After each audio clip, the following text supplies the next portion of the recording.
Kar nekaj ljudi se prijavi tudi k nam na hipnozo, zato ker imajo ali prebolevajo raka ali pa so že in jih je strah, da se to vrne nazaj.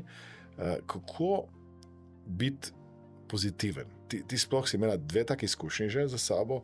Kako zdaj biti pozitivna in reči, zaupam, da bo vse v redu? Kako zaupati in kaj je tvoj nasvet za nekoga, ki mogoče to zdaj preboleva? Jaz o tem ne razmišljam. No. Jaz ne razmišljam o tem, da me enkrat se to življenje konča. In dokler ga imamo, ga je treba živeti polno.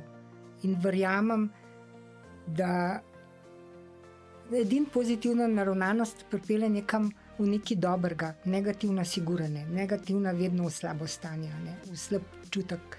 Tudi pri diagnozi sami, če verjameš in zaupaš, da bo v redu izhod iz te bolezni, a ne, da se boš pozdravil, potem gre zdravljenje drugače. Če si v negativnem stanju in se predvsem